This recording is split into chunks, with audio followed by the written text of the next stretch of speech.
notice it first in the satellite images, the kind of details the ancient builders never expected anyone from the sky to see. A line of walls in Peru, the base of a temple in Egypt, the foundations beneath a ruined city in Turkey, the stone circles scattered across Japan, places built by cultures with no shared language, no trade routes, no common mythology, and yet every one of them carries the same mathematical fingerprint, as if following a blueprint older than any empire. Modern geometry detection algorithms, tools designed for robotics, machine vision, and astrophysics, are now being pointed at these ruins. And the results are unsettling. The software keeps flagging identical ratios, repeating harmonics, and recurring geometric signatures. Golden spirals embedded in floor plans, Vesica Piscis patterns hidden in ceremonial platforms, 3 to 4 to 5 triangles determining temple orientations, hexagonal grids structuring entire city layouts. Archaeomathematicians like Alexei Kosenko and Keith Critchlow once suspected these patterns, but seeing them confirmed by machine analysis gives everything a new gravity. Even Kim Malville's work on astronomically aligned sites begins to look like only one piece of a much larger pattern. It forces an uncomfortable question. How did civilizations separated by vast oceans, civilizations that rose and fell without ever hearing of each other, end up building with the same sacred shapes? These aren't vague resemblances, they're precise, measurable, intentional. And when you follow these shapes, when you trace those spirals and overlapping circles across continents, you begin to sense the presence of something deeper, some quiet intelligence woven into architecture itself.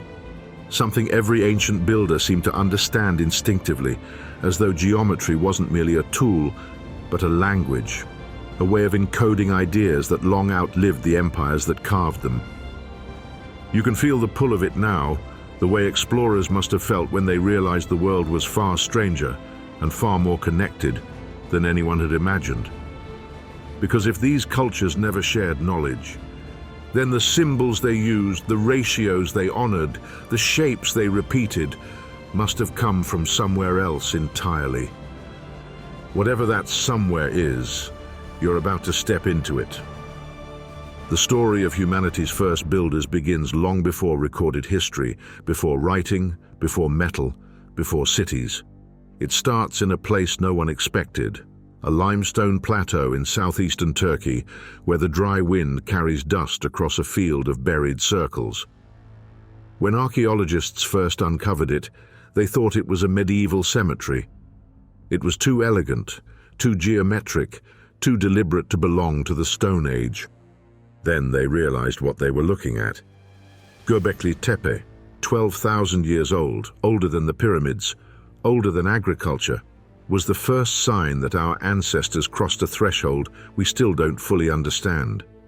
Massive stone circles, each defined with uncanny symmetry, T-shaped pillars arranged in precise arc-like formations, enclosures that follow subtle mathematical rules long before mathematics had a name. These people were hunter-gatherers. They did not farm. They had no cities, no writing, no metal tools, yet the stone circles they built mirror the geometry of later civilizations by millennia. Once researchers began measuring every pillar, every alignment, every radius, the geometry revealed itself like a ghost emerging from dust. Some of the enclosures form nearly perfect circles, impossible to lay out by chance, especially when each is 10 to 20 meters across. Within these circles, pairs of pillars are oriented toward specific points on the horizon. In 2015, Archaeoastronomy analyzing 3D laser scans noticed something peculiar. The alignments cluster around positions of major celestial events, solstice sunrises, and in some cases, the rising point of visible star groups thousands of years ago. That alone was surprising. But then came the geometric anomalies. When computational archaeologists applied geometry detection algorithms initially developed for architectural forensics, the hidden structure of Göbekli Tepe began to surface. Several enclosures fit inside phi-based circles, The circumference and radius follow the golden ratio within a margin more precise than anything expected from Stone Age builders. Some pillar pairs form isosceles triangles whose tips aim toward astronomical targets. And most striking of all, a three-point collinearity pattern, three key pillars lying on a perfect straight line, appears repeatedly across the site. That line, when extended, intersects distant horizons where important star risings occurred in 10,000 BCE. This wasn't random placement, this was intent, memory, design, and Göbekli Tepe wasn't alone. Across Europe, where the Neolithic world was still young and restless, groups of early builders were shaping landscapes with geometry so subtle it remained unnoticed for millennia. On the windswept plains of Brittany, the Karnak alignments stretch across kilometers, thousands of stones placed in rows so straight that modern surveying equipment struggles to find any deviation. For decades, researchers dismissed them as ritual markers or territorial boundaries. Then mathematicians began studying their spatial patterns using collinearity analysis software. What emerged was a hidden scaffolding. Many lines form exact multiples of 30, 60, or 90 degrees relative to one another, angles found in hexagonal geometry. Some of the alignments generate triangles with 3 to 4 to 5 proportions, the same right-angled triangle used in Egyptian pyramids thousands of years later. These geometric patterns were not visible from the ground. They were only obvious from above. Yet the builders knew where each stone needed to stand. Further north, at the Ring of Brodgar and the stones of Stennis in Orkney, researchers used drone photogrammetry to measure planarity and curvature. What they found shocked even conservative archaeologists. The circles deviate from true circularity by such small margins that only a deliberate mathematical framework could explain them. The outer ring of Brodgar fits a 60-sided circular geometry, essentially a hexagonal system scaled outward into smooth curvature. Again, this was long before writing, long before numbers, but the geometry was already alive. As more sites were scanned, a startling picture emerged. Neolithic builders across Europe seemed to share an internalized map of shapes, circles, alignments, triangles, and harmonic ratios, without any contact between regions. Archaeomathematicians began to suspect a deeper pattern. When those theories were compared with data from Göbekli Tepe, something clicked. The same geometric habits existed thousands of years earlier, thousands of miles away. This was not a later invention, it was a continuation of an older memory. And then came the megalithic sites with dimensions tied to phi. At Newgrange in Ireland, a passage tomb older than Stonehenge, the ratio of the chamber width to the height of its corbelled dome closely approximates the golden ratio. Its entrance stone contains spirals carved with a precision that suggests more than artistry. Some follow logarithmic curves, tightening inward in smooth mathematical spirals. In 2020, a team using curve-fitting software showed that several megalithic spirals align within 1 to 3% of a true golden spiral. Margin of error comparable to Bronze Age metalwork, not Neolithic stone carving. Across the sea in Malta, the temples of Hagar Kim and Menajdra have ellipsoidal plans that archaeologists once called oddly organic. But when mathematicians analyzed their floor plans, they discovered that the ellipses correspond to specific ratios between major and minor axes, ratios that appear again in later Mediterranean architecture. Menajdra Temple in particular contains an internal division whose proportions map almost exactly to 1 to the square root of 3, a ratio foundational to later hexagonal geometry. These builders were not merely placing stones, they were shaping space according to patterns that resonate across civilizations, and each discovery only sharpened the paradox. As the millennia unfolded, later cultures inherited, expanded, or reinvented these geometric ideas. But they didn't create them. They stepped into a stream that already had momentum, a current of mathematical imagination originating somewhere deep in prehistory. Egypt provides one of the clearest examples. By the time the Old Kingdom rose around 2600 BCE, geometry was no longer intuitive, it was explicit. Scribal schools taught rope stretchers how to create perfect 3 to 4 to 5 triangles. Architects used sekheads, slope ratios, to define pyramid angles. But several pyramid dimensions reveal something older. Phi appears again and again, not by coincidence, but by deliberate design. The Great Pyramid's half-base to height ratio closely approximates phi. The bent pyramid's change of angle corresponds to geometric harmonics. Even the alignment to true north is so precise it suggests a long tradition of astronomical geometry. But Egypt was not the origin. It was an inheritor. And the same principle echoes in the earliest cultures of the Indus Valley, where uniform grid plans appear in cities like Mohenjo-Daro and Harappa. Archaeologists discovered that city blocks follow a recurring ratio, 1 to the square root of 3, again linking to hexagonal geometry. Standardized bricks were made in precise 1 to 2 to 4 proportions. Drainage channels align according to reciprocal angles. Even early seals contain mandala-like patterns structured on nested circles. China's Neolithic Liangzhu culture built jade bai discs with perfect circularity long before bronze tools. Their ritual axes often contain hidden 3 to 4 to 5 triangles. And when laser scanning was applied to Liangzhu levees and waterworks, researchers found geometric planning embedded in the hydraulic layout. Across the Pacific in ancient Japan, the Asuka alignment and Kofun burial mounds follow axial geometries whose angles mirror those in Western megalithic sites, despite complete cultural isolation. Someone, somewhere, charting the dawn of civilization, had already learned to see the world as a series of relationships, circles, alignments, ratios, harmonics. And that vision spread not by conquest, not by writing, but by human memory carried across generations. The more archaeologists scanned, measured, and compared, the more the similarities piled up. But the turning point came when computational geometry entered the field. Programs originally created for robotics, designed to detect edges, curves, and symmetries, were repurposed for archaeology. When researchers fed satellite imagery and 3D scans of ruins into these algorithms, the software detected repeating motifs with clinical impersonality. It didn't care about cultural boundaries, languages, or chronology. It simply saw patterns. And what it saw looked like the world's oldest architectural signature. Circles subdivided into 60 segments, triangles locked into 3 to 4 to 5 proportions, spirals following phi, collinear rows pointing to solar or stellar points, ellipses whose axes followed geometric series, ratios that reappeared not once but thousands of times.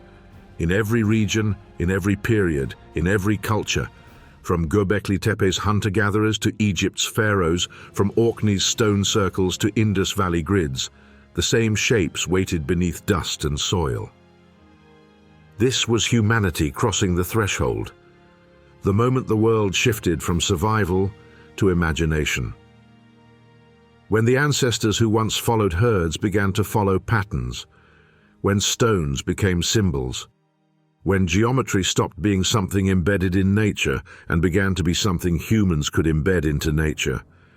And quietly, in the margins of this ancient story, later civilizations, Islamic astronomers, Persian architects, Andalusian geographers, would inherit and refine these early ideas, turning spirals into cosmograms, triangles into star maps, circles into sacred diagrams. Their moment will come later in the journey, but the roots are already here, planted deep in forgotten soil. The deeper researchers dig, the more one question presses against the mind. Was this geometry invented by scattered tribes, emerging independently again and again like sparks across the dark? Or was it remembered, echoes of a much older understanding carried through time before the first stones were ever raised? The ruins do not answer, but their symmetry suggests that humanity did not stumble into mathematics. It stepped across a boundary, into a world where shapes held meaning, where numbers were not abstractions but truths written into the bones of the earth. And someone, thousands of years before history began, was already reading them. Long before the Mediterranean glistened with the scattered civilizations of Greece and Rome, long before the vast empires of Mesopotamia fully realized the mathematics hidden in their ziggurats, Egypt rose along the banks of the Nile, a river that shaped life, commerce, and thought with quiet inevitability. It was a land that demanded precision. The Nile flooded predictably each year, depositing fertile silt across the desert floor, but the river's rhythms also created a challenge. The land shifted, boundaries blurred, and the flat plains could betray the careless surveyor. It was here that geometry first became not merely a tool, but a sacred instrument, a language through which humans could impose order on chaos. The Egyptians were masters of observation, not only of the heavens and the river, but of the very earth beneath their feet. And when they began building monuments intended to last through eternity, that observational skill crystallized into mathematics. It is impossible to study the pyramids without noticing that they are far more than tombs. They are calculations rendered in stone, architectural symphonies of proportion, alignment, and scale. The Great Pyramid of Giza, Khufu's masterpiece, exemplifies this perfection. Surveyors and archaeologists, including Mark Lehner and Glenn Dash, have spent decades meticulously recording the base and height of the pyramids, comparing measurements, angles, and relationships between the stones. Their research confirms that the Great Pyramid's dimensions are not arbitrary. The ratio of the half base to the height approximates the golden ratio, a mathematical relationship that would captivate Greek philosophers centuries later. Whether the builders understood it consciously as a ratio or as a proportion derived from practice remains debated, but the precision is undeniable. The limestone casing stones, some polished to reflect sunlight, were cut and laid to form near-perfect angles, with errors so small they challenge modern surveyors. The 3 to 4 to 5 triangle emerges here as the most elegant and practical of tools. Known in ancient Egypt as the seked, it allowed builders to establish right angles with ropes marked into 3, 4, and 5 units. By stretching the rope across the ground and measuring the diagonal, they could create a perfectly square base for a pyramid or temple. This simple principle is nothing less than applied trigonometry, centuries before formal trigonometric tables existed. Jean-Philippe Lauer, among others, has shown that the careful use of these triangles enabled the construction of pyramids, mortuary temples, and causeways, aligned not just to each other, but to points on the horizon with astronomical significance. The orientation of the Great Pyramid to true north, accurate within a fraction of a degree, suggests that this was no accident. Surveyors used stars, particularly the circumpolar stars, as guides, translating celestial observation into terrestrial geometry. The Nile itself shaped these constructions. Every year, as the river rose and fell, land boundaries shifted. Egyptian surveyors, or rope stretchers, measured plots with taut ropes, ensuring that temples and tombs maintained proper alignment and proportion despite environmental changes. Archaeologists like Lehner and Dash have documented how survey markers in nearby quarries correspond with the axes of pyramids, reflecting a continuous dialogue between measurement, ritual, and space. The land itself became a canvas for mathematical imagination. But the genius of Egyptian geometry is not limited to triangles and linear measurements. Circular forms appear in temple designs, sunken courts, and mortuary enclosures, often in proportions echoing the golden ratio. The pyramid's base, when doubled and compared with the perimeter, reveals a subtle harmonic relationship that seems to anticipate the logarithmic spirals found in nature. Researchers in the 20th century, revisiting survey records and employing photogrammetry, discovered that the spacing between shafts and chambers often corresponds to proportions that repeat in smaller and larger scales. A fractal-like sensibility, embedded long before fractals were formally conceived. Egypt's understanding of space and geometry was deeply entwined with its culture and worldview. The pharaohs were not only kings, they were intermediaries between the human and divine realms. Architecture was theology, geometry was devotion. Temples were constructed as microcosms of the universe, pyramids as eternal stairways to the stars. The use of right angles, equilateral triangles, and proportional grids was more than functional. It was a statement that order could emerge from chaos, that the cosmos could be mirrored on Earth through human skill. The golden ratio was not merely aesthetic, it symbolized harmony, a reflection of Ma'at, the principle of truth, balance, and cosmic order that governed every aspect of Egyptian life. Surveying techniques in ancient Egypt further demonstrate their mastery. Rope stretching is often mentioned in texts and inscriptions, but the practical application was far more sophisticated than mere linear measurement. Teams of surveyors could measure large distances, calculate slopes, and lay foundations on uneven terrain while maintaining proportional consistency. Archaeologist Jean-Philippe Lohr notes that quarries often contain pre-cut stone blocks with dimensions precisely matched to the intended pyramid segment, suggesting a pre-visualized plan using these geometric rules.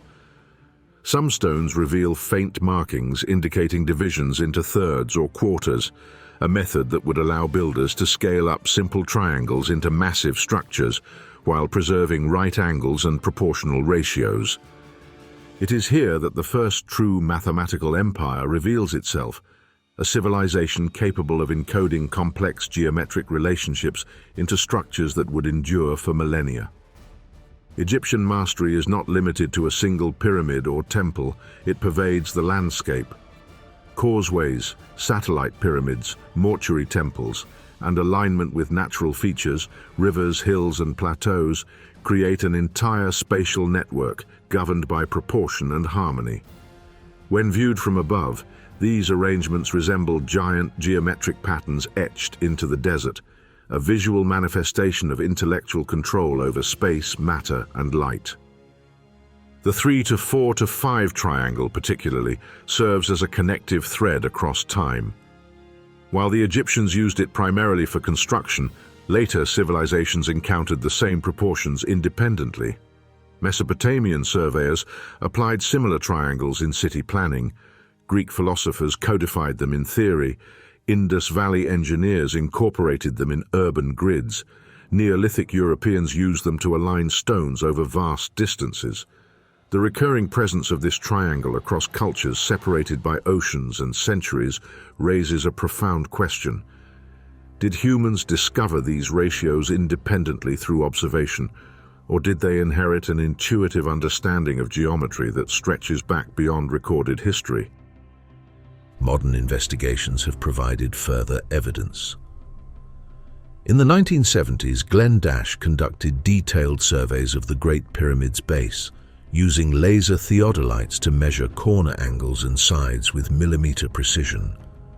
His data confirmed previous estimates, but revealed subtler alignments, diagonal relationships that match the 3 to 4 to 5 proportions, suggesting deliberate embedding of harmonic triangles across scales. Dash argued that such precision could not have been accidental. These triangles, it seems, were a conceptual scaffold upon which the Egyptians built not just stone, but cosmic meaning. The golden ratio also permeates Egyptian design, though its use was rarely documented in texts.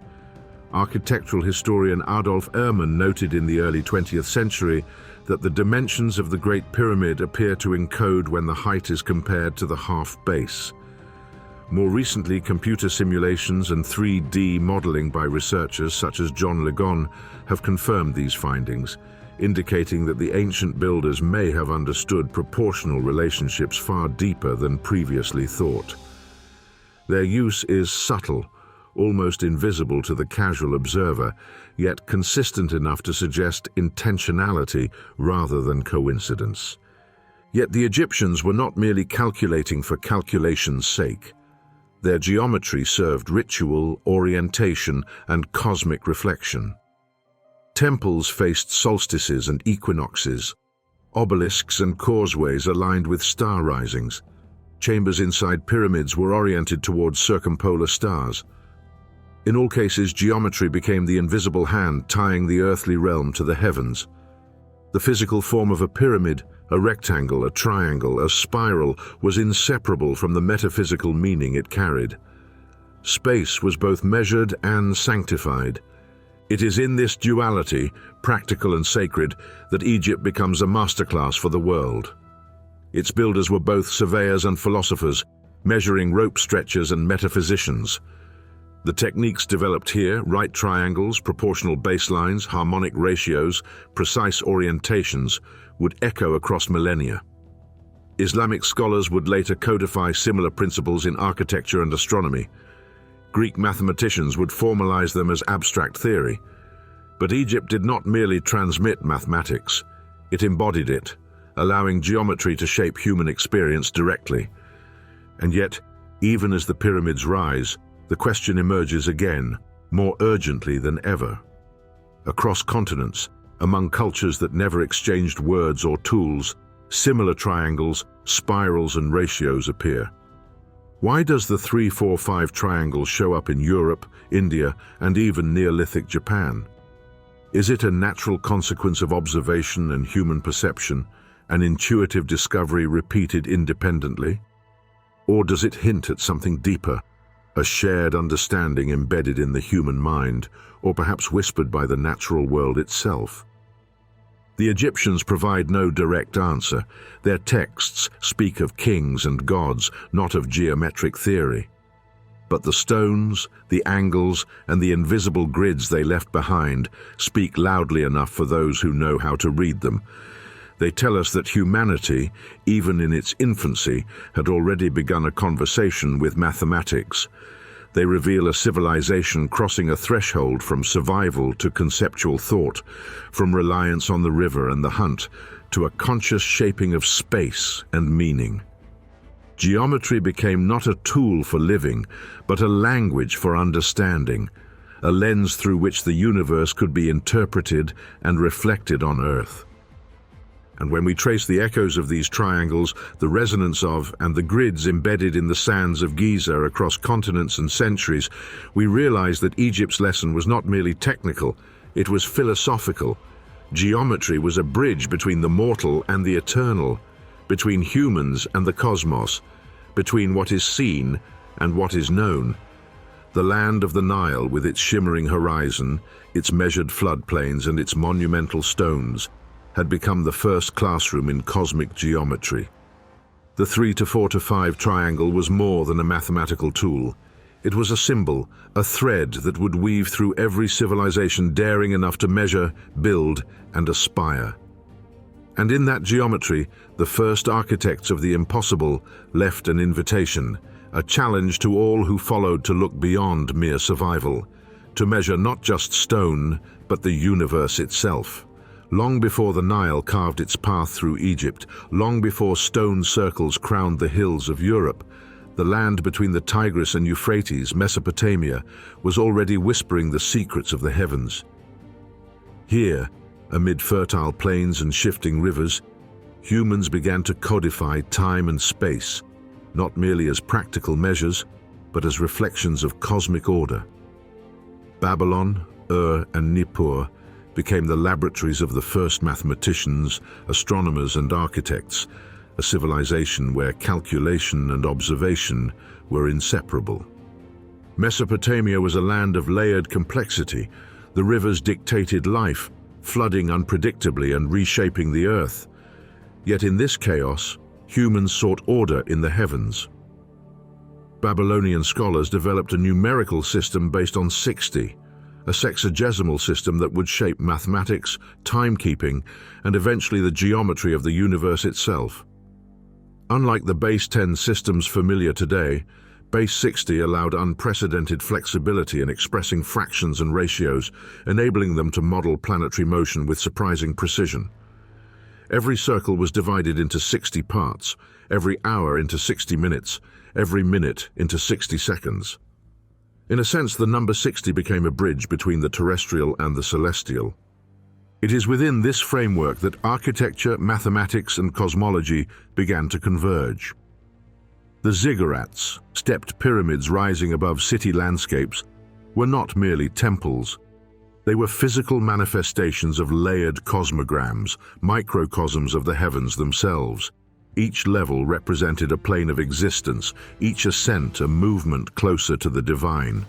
Scholars such as Stephanie Daly and Paul Collins have analyzed the alignment and proportions of ziggurats, showing that their dimensions often correspond to astronomical intervals, the rising and setting of stars, the lunar cycle, and the paths of planets visible to the naked eye.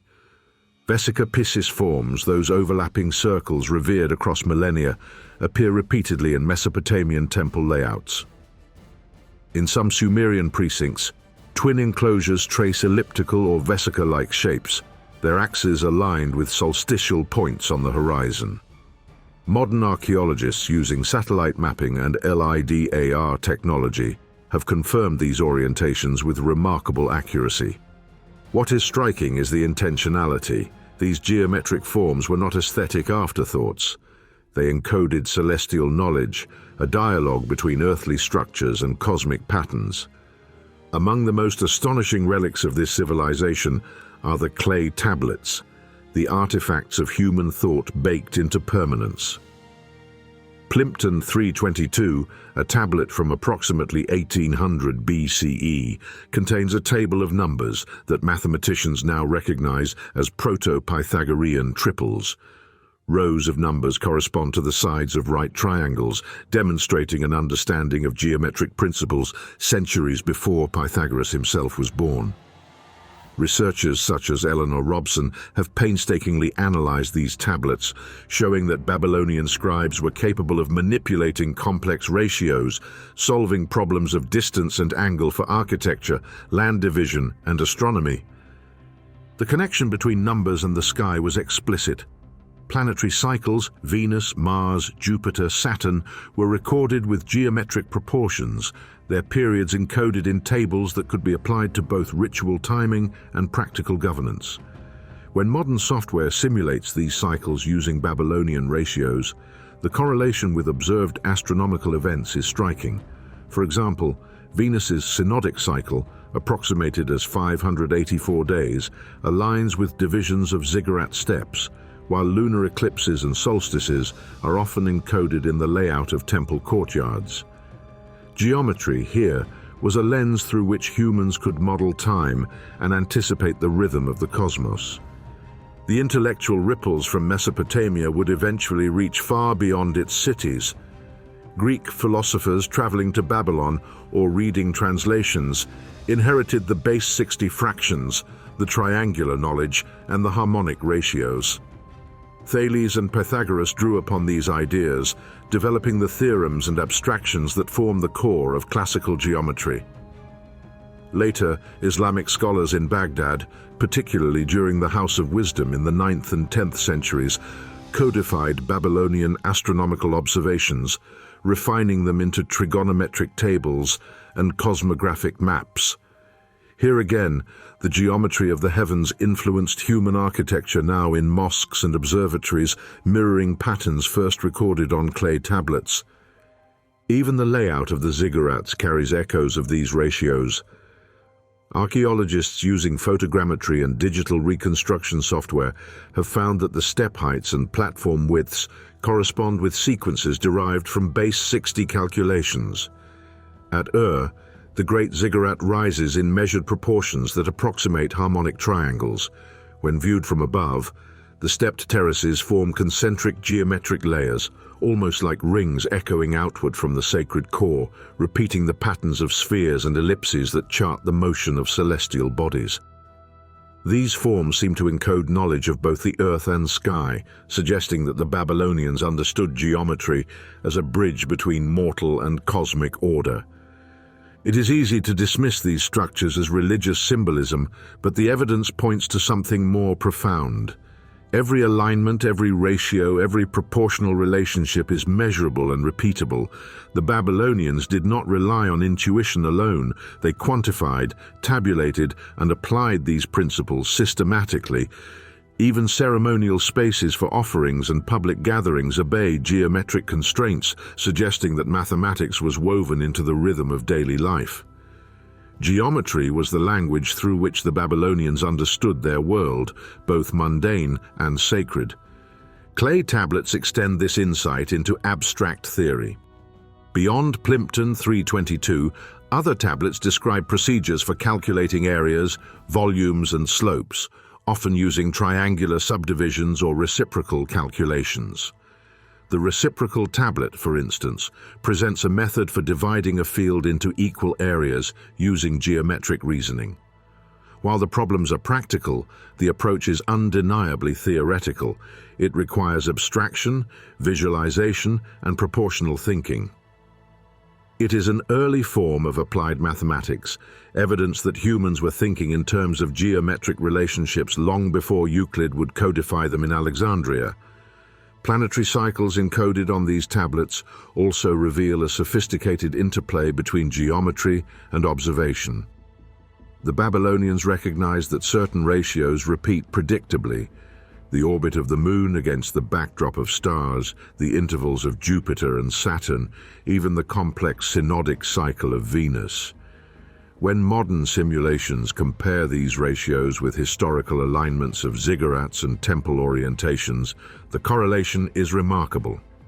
The structures themselves become tools for observing the sky, a marriage of architecture and astronomy. Geometry was no longer static, it was predictive. The intellectual tradition that began here laid the groundwork for civilizations millennia later. Greek mathematicians refined triangles and circles into deductive reasoning. Islamic astronomers translated Babylonian tables into Arabic, built observatories in Baghdad and Samarkand, and developed trigonometry for predicting celestial motion. The influence persists today in modern geometry, navigation, and even computer modeling of orbital mechanics. The Babylonians, largely forgotten in popular memory, created a mathematical language that survived empires, conquests, and centuries of change. It is easy to marvel at their skill, but one question presses: why did geometry arise here, at this specific crossroads of rivers, mud, and sky? Was it necessity alone, the need to divide land, measure time, or build temples? Or was there a deeper inspiration drawn from the very motion of the heavens? The evidence suggests the latter. From the alignment of ziggurats to the proportion of temples and the ratios encoded in clay, the Babylonians seem to observe the universe and attempt to bring its order down to earth. Each mathematical discovery, each carefully laid stone, was a translation of cosmic movement into human comprehension. And the patterns do not stop at the heavens. Some researchers have noted that even everyday items, weights, measures, and pottery follow proportional relationships reflecting the same harmonic ratios found in monumental architecture. Babylon was a laboratory not just for kings and priests, but for the very notion that the universe could be measured, predicted, and embodied in tangible form. The legacy of Mesopotamian geometry stretches further. When the Greeks encountered Babylonian knowledge, they did not simply adopt it, they refined it. Thales and Pythagoras, whether through travel or study, inherited base 60 fractional reasoning and the early understanding of right triangles. Plato would later codify the abstract forms of geometry, but the practical application, the living, breathing mathematics, had already been demonstrated on the banks of the Euphrates. Later Islamic scholars preserved, expanded, and transmitted this knowledge, developing trigonometric methods that would eventually underpin celestial navigation, architectural design, and even modern physics. And yet, as impressive as this mathematical foresight was, it leaves us with a question as old as the ziggurats themselves. If humans first applied geometry by observing the heavens, by translating the movements of stars and planets into forms, then does it follow that every geometric structure on Earth is a reflection of the sky? Did triangles, circles, spirals, and harmonic ratios arise first from the heavens, or were they discovered independently on Earth and then projected upward? Were the Babylonian priests and builders responding to a cosmic code, reading the sky as one reads a manuscript, or inventing a language of proportion that happened to resonate with the universe? Perhaps it was both. The mathematics of Babylon shows us that human thought can abstract, quantify, and encode the world, while simultaneously being inspired by the patterns inherent in nature. In observing the heavens, they found principles of geometry, and in geometry they mirrored the heavens. Each ziggurat, each temple, each clay tablet becomes part of a continuum, linking human intellect to the stars and to all civilizations that would follow in their footsteps. From Mesopotamia, the language of geometry begins its long journey, crossing continents, oceans, and centuries. The patterns embedded here, triangles that measure angles, circles that chart time, proportional grids that harmonize the sacred and the mundane, appear again and again in distant lands, in cultures with no direct contact. Greece, Egypt, the Indus Valley, and later Islamic cities all inherit echoes of this mathematical vision. The trials of the Mesopotamian mathematicians and builders, their meticulous measurements and celestial observations, become the scaffolding upon which the architecture of the ancient world rests. And as we trace these lines from clay tablet to ziggurat, from riverbank to temple, we are forced to wonder, was geometry first a tool, a practical invention for earthly concerns, or was it always a reflection of something greater, a universal order revealed by watching the heavens themselves? After the rivers of Mesopotamia carved their fertile plains and the Nile sculpted its endless horizon, human thought began to turn inward, seeking not only to measure the world, but to understand its underlying principles. Greece emerged as the first civilization to treat geometry not merely as a tool of builders, priests, or astronomers, but as a philosophy, a lens through which the cosmos itself could be interpreted. Here, mathematics became an instrument of thought, a dialogue between the mind and the structure of reality, and the human imagination stepped fully onto the stage of abstraction. The figure of Pythagoras looms large over this transformation. Born on the island of Samos around 570 BCE, he traveled extensively, likely to Egypt, Babylon, and possibly even farther east, absorbing knowledge that would be reinterpreted through Greek reasoning. Pythagoras is often credited with formalizing the relationships between numbers and shapes, yet what he and his followers produced was far more than theorems. It was a vision of the universe as a living, harmonious system, a cosmos in which mathematics was both music and structure. Numbers were not mere counters, but the essence of being, and shapes were the visible manifestation of numerical harmony. The Pythagorean school believed that everything in existence could be expressed through ratios, proportions, and geometrical forms. It was in this intellectual atmosphere that the first Platonic solids, tetrahedron, cube, octahedron, dodecahedron, icosahedron, were conceptualized. Plato, a student of Socrates and a philosopher deeply concerned with the nature of reality, later codified these solids in his dialogues, connecting them to the elements, fire, earth, air, water, and the cosmos itself. These forms were not arbitrary. They were the geometry of existence, the skeleton of creation. The tetrahedron, with its sharp triangular faces, embodied the dynamism of fire, the cube, stability and permanence of Earth. The universe, it seemed, was structured according to mathematical law.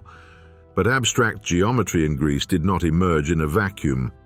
Egyptian and Mesopotamian mathematics, absorbed through travel, trade, and observation, provided a foundation.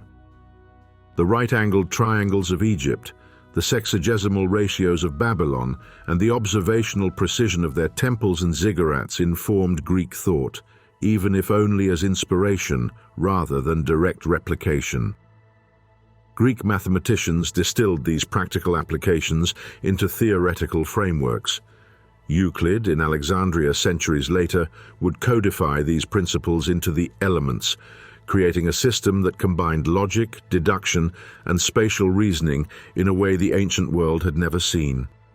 Within the Hellenic world, geometry became a mirror of both nature and mind. The Greeks observed spirals in shells, the branching of trees, the arrangement of petals, and noted the ratios inherent in these forms. The golden ratio, already encoded into Egyptian monuments and possibly even earlier Neolithic structures, was now recognized as a principle of harmony and proportion, a bridge between natural forms and human understanding. Architects, sculptors, and city planners began to embed these ratios into temples, theaters, and public spaces, translating abstract thought into tangible experience. This period also saw the application of geometry to the heavens in ways that rivaled Mesopotamian astronomy. Hipparchus and later Ptolemy built models of celestial spheres, using geometric constructs to predict planetary motion. Concentric circles, epicycles, and harmonic relationships mapped the heavens onto a framework of points, lines, and angles. It is here that the Greeks expanded the notion of geometry from earthly measurements to cosmic patterns. Geometry became a universal language, capable of describing both the stones of a temple and the stars above, uniting terrestrial and celestial knowledge into a coherent vision. The architectural manifestations of these ideas were subtle but profound. Greek temples, for instance, employed proportional systems derived from Pythagorean ratios.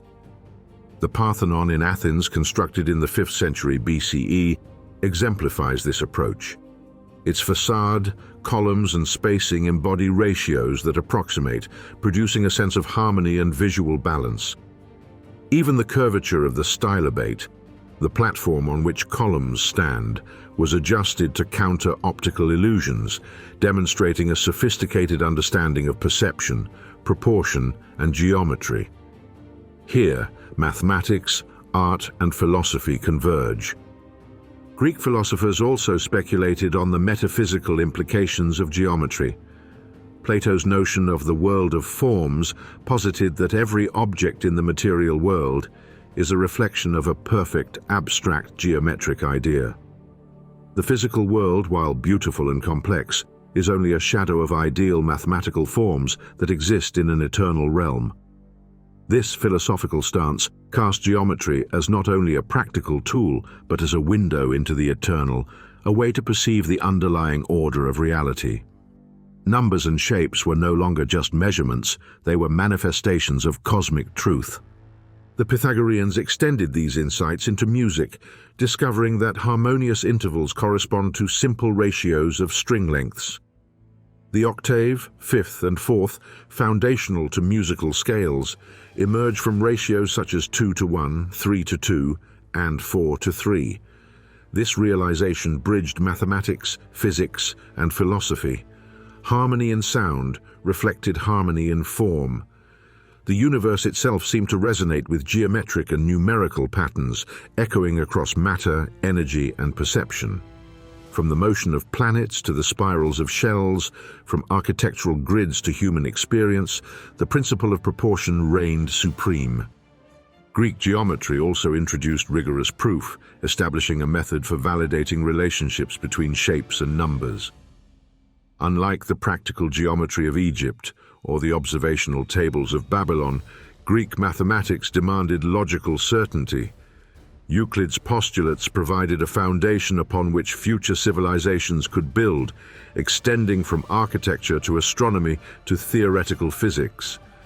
This system of reasoning transformed geometry into a universal language, one that could travel across space and time, independent of culture, language, or geography. And yet, as powerful as Greek abstraction was, it remained rooted in observation. Plato and the Pythagoreans did not float in a vacuum of pure theory. They observed the world and the heavens, noting recurring proportions, symmetries, and patterns. They codified and idealized what earlier civilizations had discovered practically. In doing so, they created a bridge between applied geometry, used by Egyptians, Mesopotamians, and Neolithic builders, and a philosophical framework that would inform every subsequent civilization interested in cosmic order. The Hellenic expansion of geometry was both intellectual and cultural. Alexander's conquest spread Greek thought across Egypt, Persia, and India, merging traditions and enabling cross-cultural exchanges. Greek architecture influenced cities from Asia Minor to Egypt, and Greek astronomical concepts informed later Islamic scholars in Baghdad, Cordoba, and Samarkand. Geometry became a lens through which humans could interpret the universe, a shared language capable of connecting distant minds across time and space. And here, in this transmission of ideas, the hero's journey advances. Humanity had crossed the threshold in prehistory, learning to see geometry in stones and stars. Mesopotamia had codified ratios and cycles, embedding them in temples and tablets. Egypt had encoded harmony and the golden ratio in monuments that reached toward eternity.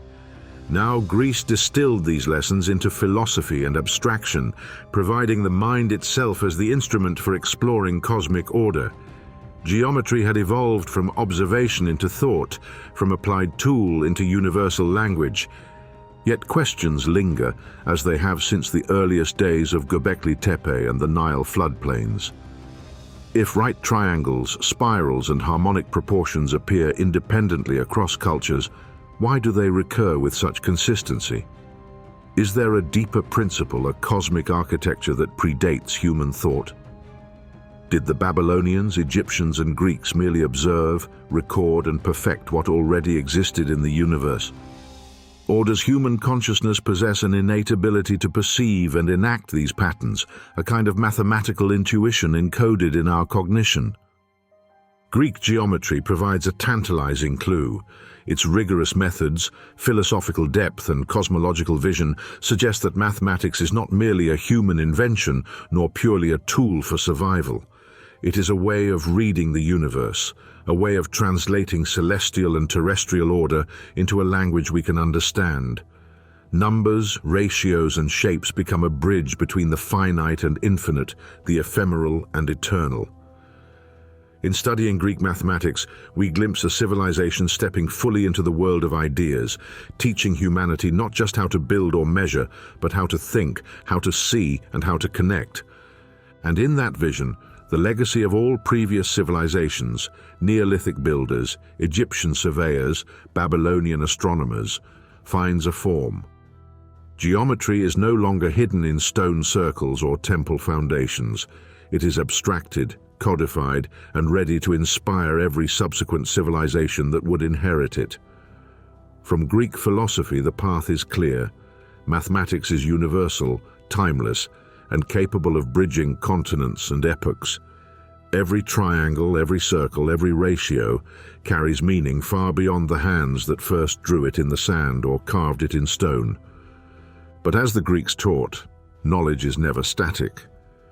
With this abstraction comes a responsibility, a challenge to explore further, to apply these principles not only to architecture or astronomy, but to thought itself.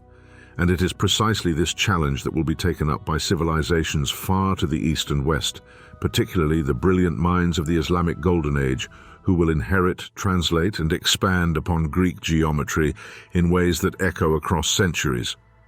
The ideas of Plato, Pythagoras, and Euclid become a bridge spanning continents, connecting the stones of the past to the minds of the future. And yet, as we trace these lines from Greece back to the ziggurats of Babylon and the pyramids of Egypt, one question remains pressing.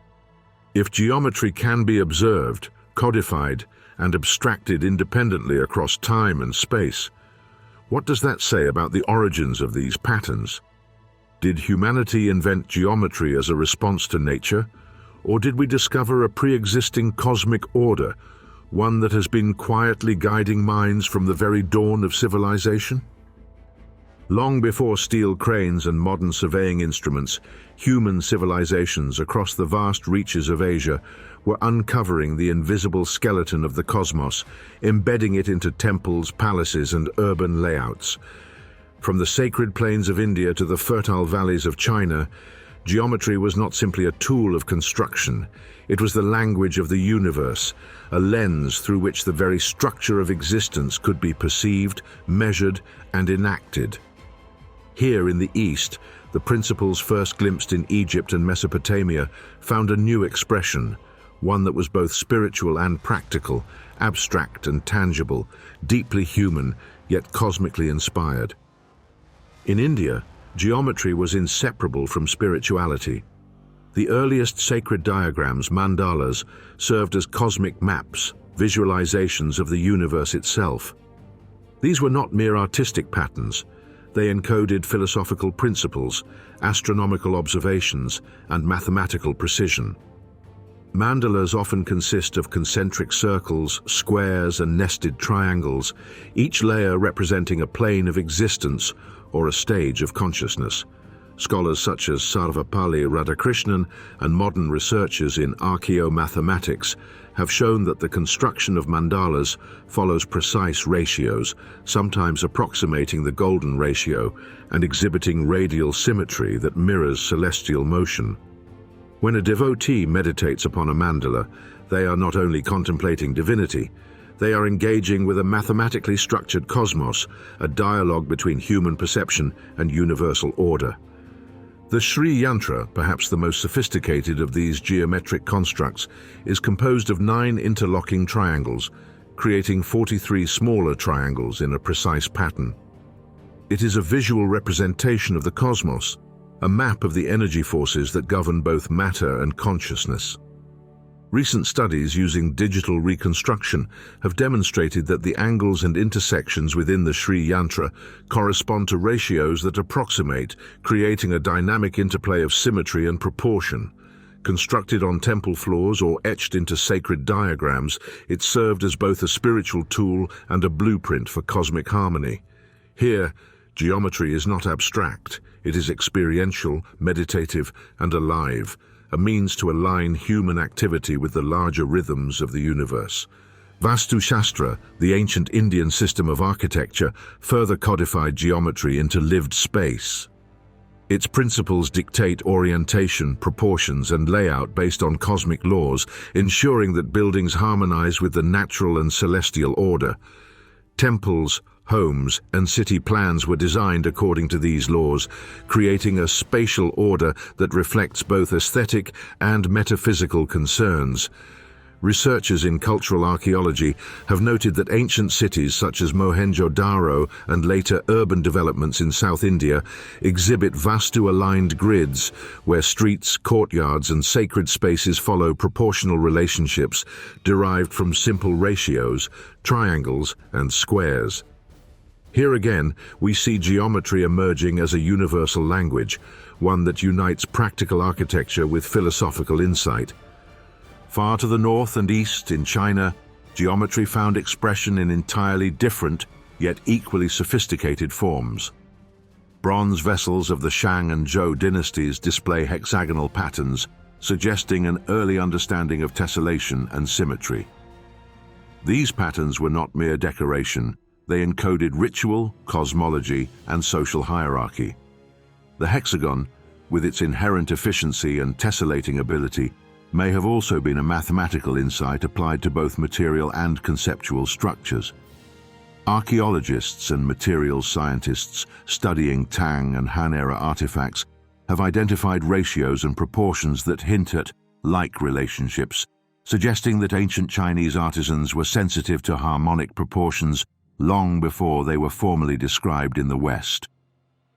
The Forbidden City, completed during the Ming Dynasty, is perhaps the most iconic demonstration of cosmological grid planning in China. Its vast complex, with a perfect axial symmetry stretching over 7 square kilometers, reflects principles of balance and order derived from both astronomy and philosophy. Researchers in architectural history have shown that the placement of gates, halls, and courtyards follows precise modular ratios, echoing the cardinal points and aligning with celestial bodies. Even the orientation of the Hall of Supreme Harmony aligns with solstitial sunrises, embedding cosmic rhythms into urban space. Mathematics, in this case, is inseparable from ritual and governance. It is geometry in service of cosmic, social, and political harmony. Further illustrating this, the I Ching, the ancient Book of Changes, encodes binary patterns that map onto hexagrams, 6-line symbols representing cosmic processes. Scholars have noted that the underlying mathematics of the I Ching, combining symmetry, inversion, and reflection, is inherently geometric, demonstrating an early grasp of combinatorial structures and duality. In effect, these are algorithms of balance and transformation, translating abstract cosmic principles into tangible symbolic forms. Just as Babylonian tablets encoded planetary cycles, so too does the I Ching encode principles of change and proportion, bridging mathematics, cosmology, and philosophy. When we compare India and China, we see distinct cosmologies, yet a convergence in their geometric understanding. Triangles, circles, grids, and ratios recur across thousands of miles, separated by mountains, deserts, and oceans. In both regions, sacred structures are aligned to celestial events, proportional grids govern urban layouts, and symbolic patterns encode philosophical and astronomical knowledge. The geometry may manifest differently, the Sri Yantra in India, the hexagonal tessellations in China, but the underlying principle is the same. The universe can be understood and expressed through form, ratio, and symmetry. Light touches of Islamic influence begin to appear in later centuries, particularly in India, where the fusion of geometric knowledge finds its most luminous expression in Mughal architecture. The Taj Mahal, with its perfect symmetry, central dome, and proportioned gardens, draws upon both indigenous Vastu and mandala principles and the inherited mathematics of Islamic artisans who had themselves absorbed Greek, Babylonian, and Indian ideas. Here, geometry transcends cultural origin. It becomes a shared language, a bridge between civilizations separated by time, religion, and geography, yet united by a vision of cosmic order. The repetition of proportions, the embedding of symmetry into lived space, and the echoing of sacred forms illustrate that human societies independently converged upon the same geometric truths. Yet even amid this flourishing, a question emerges. How could such precision, such harmonic resonance appear in civilizations that were often unaware of one another? The Sri Yantra, the Forbidden City, and Babylonian ziggurats were constructed independently, yet they share ratios, patterns, and alignments that hint at a universal grammar of form. Are these coincidences or evidence of a deeper principle guiding human cognition, a geometric intuition encoded within the very act of observation, measurement, and design? Did humanity, dispersed across continents, independently arrive at the same truths because they are embedded in nature, in perception, or even in the cosmos itself? Archaeomathematics research has begun to quantify these parallels. Studies comparing Tang dynasty architecture, Indian mandalas, and even European Gothic cathedrals reveal recurring ratios, sometimes approximating, sometimes simple harmonic divisions of 2 to 3 or 3 to 4 to 5. These ratios are applied to spatial dimensions, proportions between elements, and alignments with the horizon. Digital modeling and laser scanning allow modern scholars to trace these geometric fingerprints with unprecedented precision, confirming that ancient architects, far from working arbitrarily, were following rules of symmetry, proportion, and cosmic reflection. Geometry emerges as both practical toolkit and philosophical inquiry, a bridge between human construction and universal pattern. And so, the journey continues. From the Neolithic stone circles to Egyptian pyramids, from Mesopotamian ziggurats to Greek abstraction, and now to the sacred grids of India and China, humanity steps further into the world of mathematical imagination. Triangles, circles, hexagons, nested grids, these forms recur across the globe, often independently, sometimes influenced by exchange, but always demonstrating an uncanny resonance with the cosmos. They hint at a truth deeper than culture, religion, or geography, a truth embedded in observation, cognition, and perhaps the universe itself. As we trace these forms from east to west, one realization becomes undeniable. Despite differing cosmologies, philosophies, and spiritual systems, the geometry is consistent. It is a silent thread woven through human history, connecting disparate civilizations in their quest to understand, mirror, and inhabit the cosmos. Different rituals, different myths, different languages, yet the same ratios, the same harmonics, the same pursuit of proportion, balance, and resonance. Across time and space, humanity seems to have stumbled upon, or perhaps remembered, a universal blueprint. Long before European explorers crossed the Atlantic, civilizations in the Americas had already begun charting the cosmos, encoding its rhythms in stone, earth, and sky. These societies, separated by oceans from Eurasia for millennia, developed intricate systems of knowledge that, astonishingly, mirror geometric principles found in Africa, the Near East, and Asia. Triangles, spirals, ratios, and cosmic grids appear again, not through transmission or trade, but through independent observation, intuition, and invention. The Americas, it seems, held their own sacred code, written in geometry. In the lowlands of Mesoamerica, the Maya civilization flourished, leaving behind cities, temples, and calendars that reflect extraordinary mathematical sophistication. Maya astronomers observed the Sun, Moon, Venus, and other planets with incredible precision, recording cycles in codices, inscriptions, and monumental architecture. Anthony Aveni, a leading archaeoastronomer, has shown that Maya temples and observatories are aligned to celestial events, solstices, equinoxes, and the movements of Venus, with a precision rivaling contemporary Old World civilizations. The pyramid temples at Uxmal and Copan, for instance, follow precise angular relationships, creating terraces and platforms that encode solar geometry. The Maya also developed mandala-like cosmograms, circular or square arrangements of sacred spaces that reflect cosmic order. Linda Shaley, one of the foremost experts on Maya iconography, emphasized that these layouts were not mere decoration. They were maps of the universe, connecting human activity to celestial cycles. Circles, radial axes, and nested triangles appear repeatedly, suggesting a deep understanding of geometric relationships. Some researchers note that the ratios embedded in these structures, including the heights of pyramids relative to their base dimensions, approximate the Golden Ratio, a striking parallel to Egypt, Mesopotamia, and Greece. Far to the north, in the Valley of Mexico, Teotihuacan rose as one of the most meticulously planned cities in pre-Columbian history. Its main avenues, pyramids, and plazas follow precise axial alignments that correspond to solar risings and settings. The Pyramid of the Sun, one of the largest in the Americas, sits on an axis slightly offset from true north, aligned instead with the point of the sun on certain ritual dates. Archaeologists have noted that the placement of pyramids, residential compounds, and ceremonial spaces repeatedly employs triangular and modular divisions, creating a geometric network across the city. Research in archaeoastronomy, particularly by Clive Ruggles, demonstrates that Teotihuacan's planners applied consistent geometric ratios in the orientation of streets, plazas, and pyramids, reflecting an understanding of the interplay between earth and sky. Moving westward into the Andes, the Inca civilization presents yet another astonishing application of geometry.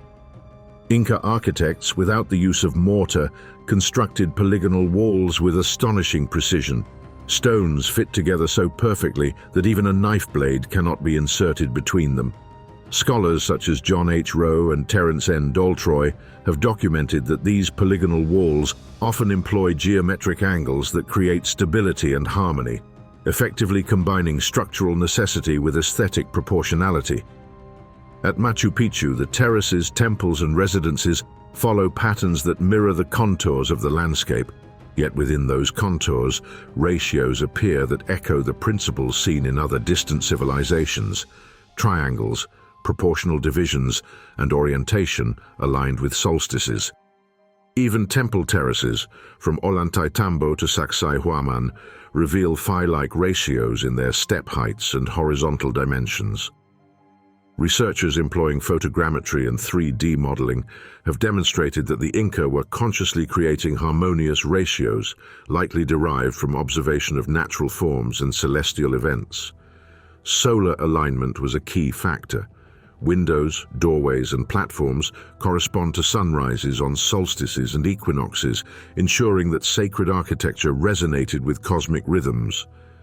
The repeated appearance of these ratios across structures separated by hundreds of kilometers suggests a coherent geometric tradition embedded in the collective understanding of the Inca people.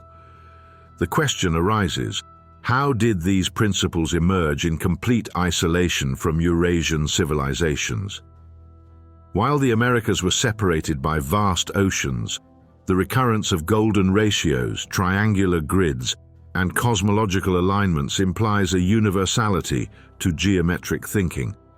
Are these ratios simply the most efficient way to stabilize structures and orient them to the sun and stars? Or is there something deeper, a cognitive or natural imperative that guides humans towards certain geometric forms when attempting to reconcile architecture with the cosmos? Anthony Aveni argues that human observation of celestial cycles inevitably leads to certain geometric constructions. Solstices, equinoxes, and planetary motions provide reference points that naturally suggest axial alignments, triangular divisions, and harmonic ratios. When humans observe regular patterns in the sky, they unconsciously impose similar patterns in architecture. In this sense, geometry is not entirely invented. It is discovered, emerging as a natural response to the cosmos. Yet the sophistication and consistency of these applications in Maya, Teotihuacan, and Inca architecture surpass what would be expected from casual observation alone. The ratios and alignments are precise, repeated and integrated into city planning, temple construction, and landscape modification, a testament to deliberate mathematical insight. Linda Sheely also emphasizes that Maya geometric cosmograms encode spiritual and ritual meaning. The alignment of temples with stars, the proportion of pyramids, and the orientation of plazas were all intended to connect humans with the cycles of the universe. In Teotihuacan, Ruggles notes, geometric patterns reflect a similar concern. City planning was ritualized, sacred space encoded in the fabric of daily life. Inca terraces and temples similarly embed cosmological principles. Across the Americas, geometry functions as both practical and symbolic language, enabling humans to navigate physical space while simultaneously interpreting the cosmos. The parallel with Eurasian civilizations is striking. Across continents and millennia, the same patterns recur: triangular divisions, concentric circles, axial alignments, phi ratios, and grids that mirror celestial order. And yet, the Americas had no contact with Egypt, Mesopotamia, Greece, or India during these periods. The repetition of geometric forms is not a result of diffusion, it is independent emergence. This raises profound questions about human cognition and perception. Is there an innate capacity in the human mind to recognize, reproduce, and apply certain geometric forms? Are triangles, spirals, and proportional grids instinctive solutions to the challenges of structure, orientation, and alignment with natural cycles? Or do these forms exist in nature itself, whispering their ratios and symmetries to any attentive observer, regardless of culture or location? Modern archaeomathematics provides insight into these questions. High-precision mapping, 3D modeling, and satellite surveys allow researchers to detect patterns that were previously invisible. Photogrammetry of Maya pyramids, LiDAR scans of Teotihuacan, and drone surveys of Inca terraces reveal systematic ratios and alignments. Statistical analysis confirms that many of these proportions approximate or simple harmonic fractions. Such precision suggests intentionality rather than coincidence, yet the same ratios also appear in natural forms: crystals, flowers, shells, and spiral galaxies, hinting at a universal logic inherent in both nature and human cognition. This convergence of observation, intuition, and calculation illustrates a broader principle. Geometry emerges wherever humans seek to reconcile space, time, and the cosmos. The Americas demonstrate that this emergence is independent, robust, and culturally specific, yet echoing patterns seen worldwide. from the ziggurats of Babylon to the Sri Yantra of India, from Egyptian pyramids to Inca terraces, the same principles recur, suggesting a shared cognitive or cosmic source. As we contemplate these mirror empires of the Americas, the narrative tension deepens. How can societies so separated by distance, language, and history arrive at the same geometric truths? Is geometry a universal language embedded in the human mind, waiting to be discovered? Or is it a reflection of natural laws, whispering itself into existence through observation and practice? The Americas offer no easy answers, only evidence of astonishing human ingenuity and an uncanny resonance with the cosmos. In this stage of our journey, humanity confronts the idea that geometry may be innate, a bridge between cognition and nature, between the earth beneath our feet and the heavens above. The pyramids, terraces, and temples of the Maya, Teotihuacan, and Inca civilizations stand as silent testament. Even in isolation, humans reach toward the same geometric truths, discovering patterns that transcend culture, geography, and time. And as the Americas reveal their mirror empires, one question lingers, haunting every stone, every terrace, every temple. Are these forms the product of human invention, shaped by observation and necessity, or are they whispers of a universal order, a cosmic geometry waiting to be recognized wherever a civilization dares to look to the sky and measure its rhythms? Across continents and millennia, a remarkable pattern emerges. Geometry is not merely a tool or an ornament, it is a language. From the pyramids of Egypt to the terraces of the Inca, from the mandalas of India to the grids of ancient China, and into the early mosques and madrasas of the Islamic world, sacred geometry surfaces repeatedly, a universal grammar written into stone, earth, and sky. But what is it saying? What are these forms trying to communicate? In the most basic sense, sacred geometry functions as a language of proportion. Triangles, circles, and grids are not arbitrary. They convey relationships, ratios, and harmonies that can be read across cultures. A vesica piscis here, a nested triangle there, a phi-based spiral elsewhere. These patterns express order and alignment, echoing structures seen in nature, shells, flowers, and the spiral of galaxies. Human perception recognizes and reproduces them instinctively, yet the results often exceed practical necessity. They are both practical and poetic, measurable, yet imbued with symbolic resonance. At the same time, geometry serves as a map of the heavens. Ancient astronomers, whether in Babylon, Maya cities, or the observatories of India and China, encoded the paths of the sun, moon, and planets into architectural grids. Temples, pyramids, and civic layouts frequently align with solstices, equinoxes, and lunar cycles. These alignments suggest that geometry was more than decoration or convenience. It was a tool to chart the cosmos, a method of bringing celestial order into human experience. Rites, rituals, and city life became inseparable from these mathematical rhythms. Geometry also functions as a symbol of spiritual thought. In Egypt, the pyramid's proportions reflect divine harmony, the convergence of earth and sky. In India, the Sri Yantra embodies cosmic energies, nested in precise triangles that represent creation and dissolution. Taoist cosmograms in China articulate the flow of heaven and earth through symmetry, reflection, and pattern. Even early Islamic art, constrained by anachronism, translates the metaphysical principle of Tawhid, unity of God, into endlessly repeating geometric motifs where symmetry and proportion express spiritual oneness.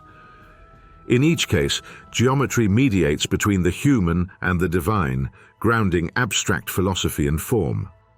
Philosophy, too, interprets geometry as a universal code. Plato argued that forms, the eternal perfect realities behind the material world, exist in geometric order. To study a triangle, a circle, a sphere, is to glimpse the underlying truth of existence. In Hindu thought, Artha, the cosmic order, is reflected in proportion, symmetry, and the regulation of time and space. The universe itself is encoded in measurement, ritual, and temple architecture. Taoist cosmology similarly envisions the Tao as a flowing structure, an invisible pattern underlying the harmony of heaven, earth, and humanity. Across traditions, geometry becomes a medium through which humans perceive the cosmos, whether as divine principle, universal law, or philosophical truth. Viewed this way, sacred geometry is almost like a cosmic instruction manual. It suggests that the universe itself is structured, legible, and intelligible to human observation. Builders, astronomers, and priests across disparate civilizations seem to have tapped into this instruction set, consciously or intuitively. The repetition of triangles, circles, hexagons, and spirals in cultures that had no contact, Egypt and the Maya, India and China, Persia and the Islamic world, implies that these forms emerge wherever human consciousness interacts with the cosmos. Modern research reinforces this. Computational analyses of ancient sites, from Göbekli Tepe to Machu Picchu, show that ratios and alignments are not coincidental. Archaeomathematics reveals recurring proportions, phi-based lengths, 3 to 4 to 5 triangles, hexagonal grids, embedded in structures used for both ritual and practical purposes. Cosmograms, whether etched on stone or mapped into city layouts, consistently translate astronomical cycles into geometric form. These findings hint at a universality. Geometry is a language that transcends culture, geography, and time, one that humans instinctively speak when seeking to understand the cosmos. Yet an enduring question remains. Did ancient builders and astronomers merely notice patterns in nature, codifying them into sacred architecture? Or did they somehow decode laws inherent to the universe itself, hidden in the proportions and rotations of planets, the harmonics of sound, and the spiral of galaxies? Was there a shared intuition, a cognitive resonance with cosmic order, that guided disparate civilizations to the same geometric solutions? In this revelation, geometry is no longer incidental. It is a medium of understanding, a bridge linking architecture, astronomy, philosophy, and spirituality. It is simultaneously human and universal, practical and metaphysical. The stones, terraces, mandalas, and grids are more than monuments. They are a testament to humanity's attempt to read the invisible, to find order in chaos, and to mirror the cosmos in our constructions. As we step back to observe this pattern emerging across continents and epochs, one question dominates the horizon. Did ancient civilizations independently discover these geometric laws, or were they listening in some way to a code written into the universe itself? Beneath the surface of ancient monuments, hidden in plain sight, lies a lattice of proportion and symmetry that only now, with modern tools, can be revealed. For centuries, the stones of Angkor Wat, Borobudur, Petra, the desert cities of the Middle East, and the great monuments of Egypt seemed mute. Their perfection was admired, but partial. It took the 21st century to unlock the geometries they had encoded, not by chisels, but with light, particles, data, and algorithms. In 2012, a turning point arrived. Archaeologists, long frustrated by the jungle canopy hiding the ruins of the Khmer Empire, secured airborne access, a helicopter flying over central Cambodia, scanning the terrain with LiDAR. Over days, the machine fired millions of laser pulses. When the data returned, researchers found not fragments of monuments, but an entire city. Dozens of temples, reservoirs, causeways, embankments, and habitation zones across some 300 square kilometers stood revealed, structures invisible to explorers on foot or from the ground. This was the first truly large-scale archaeological LiDAR survey in Asia. Its revelations forced a dramatic reinterpretation of the scale, ambition, and planning of the Khmer Empire. No longer a collection of isolated temples, Angkor appeared as a planned urban complex where geometry shaped not just pyramids, but rivers, cities, waterworks, and human lives.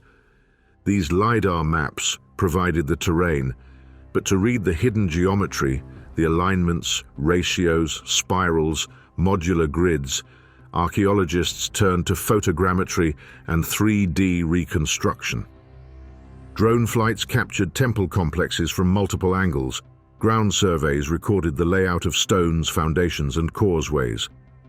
At Southeast Asian sites, but also in other regions, researchers began building digital models, geometric skeletons of lost cities. These models revealed proportional relations not obvious in the field, terraces arranged in radial modules, platforms subdivided into nested rectangles, causeways aligned along axes corresponding to solar or lunar paths, and repeating modules that echoed harmonic subdivisions. These are 1 to 2, 2 to 3, 3 to 4, even approximations of the golden ratio. As these datasets multiplied, a new tool entered the archaeologist's toolbox: machine learning and pattern recognition. In 2023, a paper titled "Archaeological Sites Detection with a Human-AI Collaboration Workflow" described how deep learning models, originally developed for urban planning and remote sensing, could be adapted to detect buried structures in landscapes. By running semantic segmentation on satellite and aerial imagery, the algorithm flagged potential archaeological features, enclosures, walls, avenues, which human experts then verified on the ground. The system achieved detection accuracy near 80%, transforming months of fieldwork into weeks of scanning. But beyond simply spotting ruins, more advanced workflows began to analyze geometry itself. Using 3D reconstructions from LiDAR and photogrammetry, researchers developed software capable of extracting angles, alignments, and proportions, automatically scanning entire temple complexes for spirals, right triangles, rectangular grids, and nested modules. When fed data from Angkor, Petra, and other sites, the algorithms returned a startling pattern. Many structures across unrelated cultures employed similar geometric templates. Rectangular galleries split by right angles, temples arranged around central squares, adaptations of circle-square layouts, repeated proportional relationships echoing simple harmonic divisions. In parallel, particle physics entered the field of archaeology. In December 2015, a team led by physicist Kunihiro Morishima at Nagoya University placed muon detectors inside the Queen's Chamber of the Great Pyramid of Giza, that was built circa 2560 BCE under Pharaoh Khufu. Muons that are subatomic particles born when cosmic rays strike Earth's atmosphere pass through rock, but their absorption varies with material density. By measuring muon flux from multiple directions, scientists reconstruct a density map. Where muons pass more freely, there must be voids.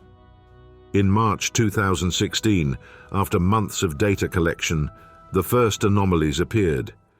From 2016 to 2017, two further independent detection methods happened. These were scintillator hodoscopes from Japan's KEK and gas detectors from France's CEA. They confirmed the anomaly. In November 2017, the team announced the discovery of a large, previously unknown cavity above the Grand Gallery. The so-called Big Void, at least 30 meters long, with a cross-section comparable to the Grand Gallery itself. It was the first major internal structure discovered in the pyramid since the 19th century. This wasn't a subtle crack. It was a large volumetric anomaly, invisible to the naked eye, undetectable by traditional archaeology, but laid bare by muon radiography.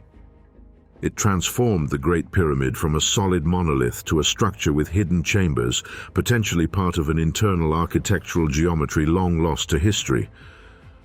The combination of modern technologies, LiDAR mapping, photogrammetric reconstruction, AI geometry detection, muon tomography, creates a powerful new paradigm. No longer must archaeologists rely solely on fragments, ruins, and fragments of history. They can reconstruct entire cities, overlay internal and external geometry, and analyze global patterns statistically. At Angkor Wat, for example, digital reconstructions show that the central temple, its satellite temples, reservoirs, and causeways form a nested geometry. a central square grid surrounded by water-filled moats, further encircled by radial causeways and terraces, as though the city had been designed as a living cosmogram. When AI-based ratio analysis is applied, distances and angular relationships conform repeatedly to 1:2, 2:3, 3:4 proportions, with hints of golden ratio divisions between successive layers. The repeating modules suggest a hierarchical structure: local temples, regional centers, waterworks, all based on a common geometric template.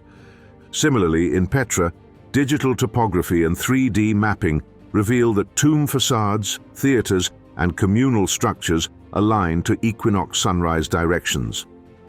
The triangular pediments of tomb facades correspond to 3 to 4 to 5 triangles. The spacing between tombs and plazas falls on modular grids.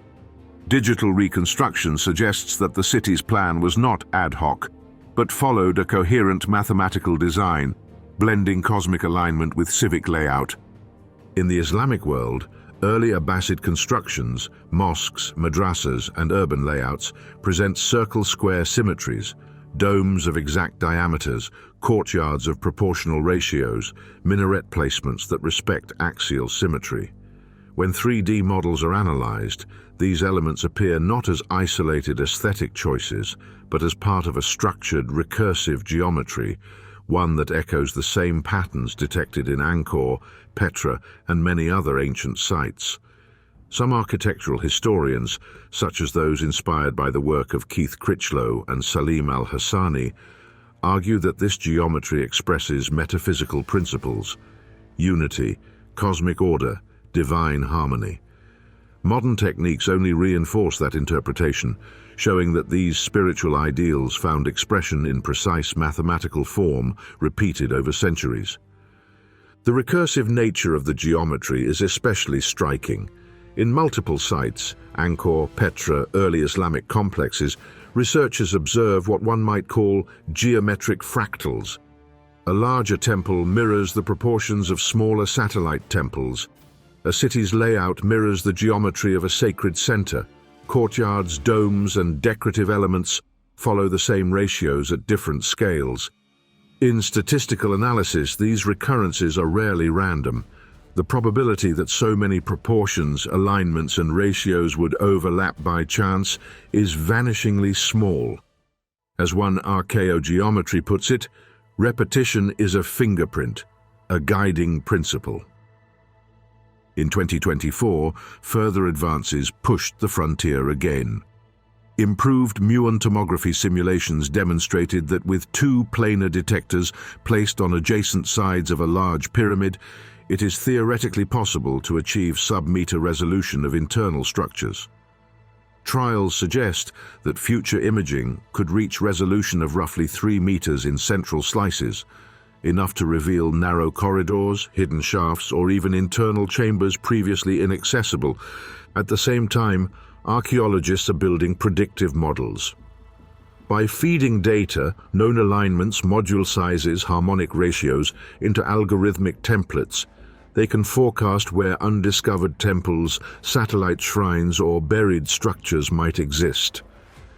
In the jungles of Southeast Asia, such predictions have already led to new findings: remote mounds, hidden terraces, water management features once obscured by centuries of overgrowth. These discoveries suggest that ancient builders didn't only produce static monuments, they produced entire networks, entire landscapes shaped by geometry, aligned to water, land, and sky. What emerges from all this is a paradigm shift.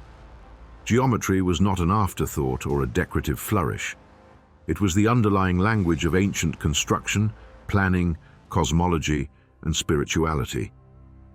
The same conceptual framework emerges independently in Cambodia, Jordan, Indonesia, Egypt, and the Islamic world. The recurrence across cultures, continents, and epochs suggests not diffusion or imitation, but convergent emergence. Human cognition, when faced with architecture, astronomy, ritual, and landscape, seems to arrive repeatedly at the same set of forms: squares, circles, triangles, spirals, grids, nested modules. The tools of the modern era, lasers, drones, cosmic particles, neural networks, are not just revealing secrets. They are reading an architecture of thought, encoded in stone, earth, and silence.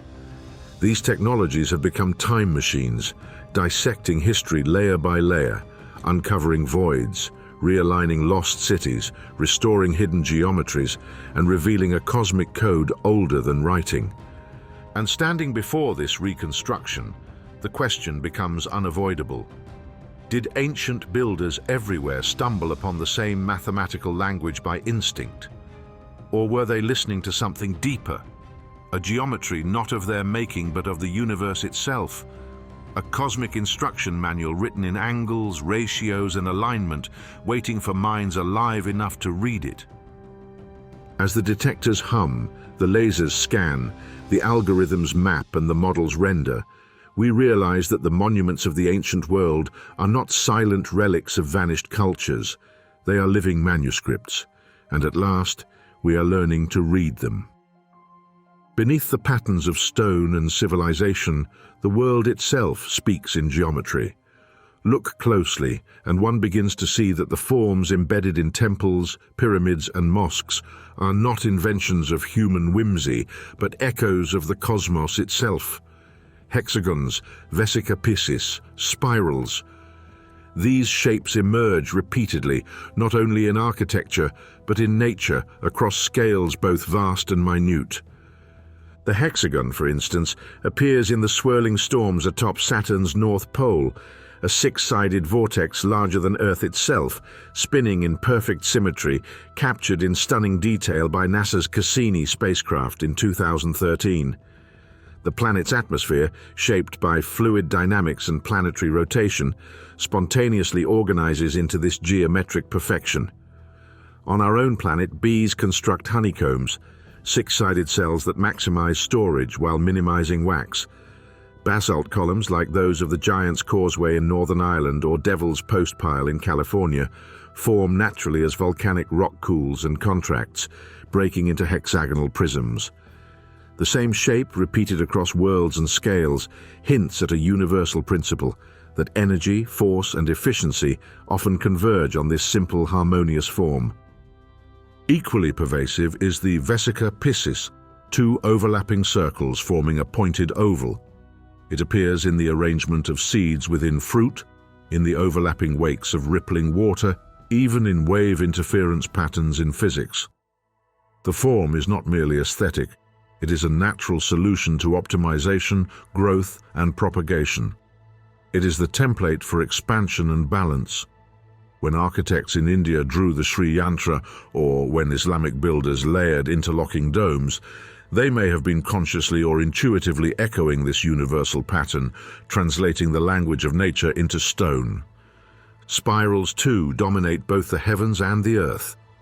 Galaxies curve in logarithmic spirals, hurricanes spin in immense cyclonic arcs, and the Nautilus shell coils in the same proportionately expanding form that has fascinated mathematicians for centuries. Darcy Thompson, in his 1917 seminal work on growth and form, demonstrated that biological shapes often follow simple mathematical rules, revealing the deep order underlying living forms. Decades later, Alan Turing's 1952 work on morphogenesis mathematically described how patterns such as stripes, spots, and spirals emerge from chemical gradients and reaction diffusion systems. Together, these insights suggest that the forms ancient builders encoded were not arbitrary. They were reflections of fundamental processes that govern matter, energy, and life itself. Across continents, one sees the same motifs repeating. In Angkor, the alignment of temple terraces echoes the concentric circles and vesica structures seen in seed patterns. In Petra, the triangular faces of tombs recall the fractal precision of naturally forming hexagonal columns. In Gothic and early Islamic architecture, repeating spirals and interlaced vesicas dominate the ornamental designs, a visual language bridging earth, sky, and human imagination. The implications are profound. Humanity, it seems, was not imposing geometry upon the world. It was observing, imitating, and translating nature's instructions into enduring structures. Every column, terrace, and dome becomes a cipher, a testimony that human creativity and the laws of physics are entwined. Yet even as we map these patterns, measure the angles, and trace spirals from galaxies to shells, the question lingers. What other geometries does nature whisper that we have yet to recognize? What universal forms remain hidden, waiting for the next observer to notice and translate? The monuments, the storms, the seeds, the shells, they all hum the same song, a cosmic symmetry that predates humanity, yet has shaped its vision.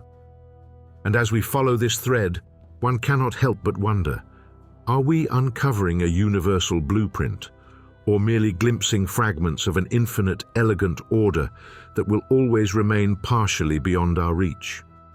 Across the world, humanity has long been captivated by the power of repetition, pattern, and interlocking forms. Tessellation, the art of covering a surface with shapes without gaps or overlaps, emerges as a striking testimony to both aesthetic sensibility and mathematical insight. From the mosaics of Rome to the latticework of China, the interlocking motifs of Greece, and the intricate Islamic giri tiles, civilizations separated by time, culture, and geography have repeatedly returned to the same geometric ideas.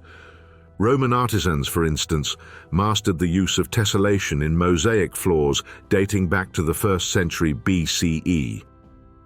In Pompeii, Herculaneum, and Ostia, mosaics depict not only mythological scenes, but also geometric precision. Hexagons, squares, octagons, and nested triangles interlock seamlessly across entire floors. Scholars have noted that the Romans were aware of harmonic proportions, often applying ratios derived from the Pythagorean tradition to achieve visual balance. These patterns, while decorative, also reflect a deep understanding of geometry as a tool for spatial organization. Greek architects and artisans, particularly in the Hellenistic period, developed interlocking motifs that combined aesthetic rhythm with structural logic. Pavements in Greek sanctuaries, such as those at Delos and Kos, demonstrate complex grids of triangles, rhombuses, and star polygons. Here, tessellation was not merely ornamental, it encoded proportion, harmony, and the subtle mathematics of light and shadow across surfaces. These patterns are early expressions of the same geometric consciousness later codified in Islamic art. Across the Pacific, Japan cultivated its own tessellated forms. The Asanoha pattern, dating back centuries, consists of interlocking 6-pointed star shapes derived from overlapping triangles. Used in textiles, temple decorations, and screens, it simultaneously embodies structural efficiency and symbolic meaning. The pattern often represents growth, resilience, and protection. Despite the geographical isolation from Mediterranean civilizations, the same fascination with repeating geometric forms emerges, suggesting that the human mind naturally converges on efficient, symmetrical structures. China, too, developed a rich tradition of tessellation.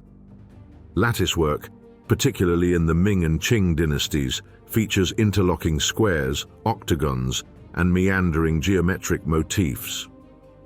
These designs are more than decoration. They regulate light and airflow, create structural integrity, and encode philosophical symbolism.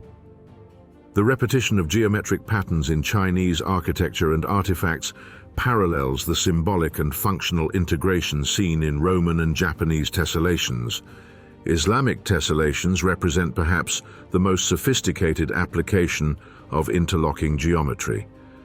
Beginning in the 8th century, artisans across the Middle East began producing patterns that combined mathematical precision with symbolic resonance. Giri tiles, interlocking decagons, pentagons, and bow ties, could be arranged to create 5, 8, and 10-fold symmetries. These patterns extend endlessly, suggesting infinity, unity, and divine order. Scholars such as Keith Critchlow and the Princeton research team have demonstrated that some of these quasi-crystalline arrangements predate Roger Penrose's 20th century discoveries, indicating that medieval artisans intuitively understood complex, non-repeating tiling. When we compare these tessellation systems, a remarkable convergence emerges. Despite differences in culture, function, and medium, the same geometric principles recur: repetition, modularity, symmetry, and the interplay of simple forms to create complex wholes. Whether in Roman mosaics, Greek floors, Japanese textiles, Chinese screens, or Islamic architecture, tessellation manifests as both a cognitive achievement and a visual philosophy. It is a demonstration of human capacity to recognize, manipulate, and celebrate the underlying order of space. The Princeton studies on medieval Islamic quasi-crystals reveal the staggering sophistication of these artisans. By analyzing the geometry of giri tiles and their arrangements, researchers found that patterns incorporate non-periodic symmetries, forms that do not repeat in a simple, translational way, yet are bound by strict mathematical rules. These findings suggest that medieval craftsmen, centuries before formal mathematical proofs, understood how to orchestrate complex modular systems that remain visually and structurally coherent.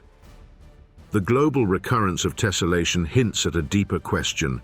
Are these patterns invented consciously, discovered intuitively, or inevitable outcomes of the human mind interacting with space, material, and the constraints of perception? Roman mosaics may have been consciously designed for visual delight, Japanese asanoha for symbolic meaning, Islamic giri tiles for spiritual contemplation, yet all converge on the same geometric principles. Perhaps there exists a universal geometric imagination emerging wherever humans engage with symmetry, proportion, and spatial reasoning. Through tessellation, we see the subtle bridge between the visible and the invisible. These patterns, covering floors, walls, and ceilings, are not merely ornamental. They are codified reflections of cosmic order, visual expressions of mathematical truth. Just as nature employs hexagons, spirals, and vesicas, human civilizations have independently translated universal forms into art and architecture. Tessellation becomes a language that transcends culture, era, and geography, revealing a collective intuition that the world can be ordered, repeated, and harmonized. As we step back to observe mosaics, lattices, and giri patterns, we confront a profound realization. The recurrence of geometric imagination is so consistent, so elegant, that it feels as if the human mind itself is tuned to discover and manifest these patterns. Across continents and centuries, we see the same rhythm of shapes, the same pursuit of proportion, the same celebration of symmetry, and yet the mystery endures.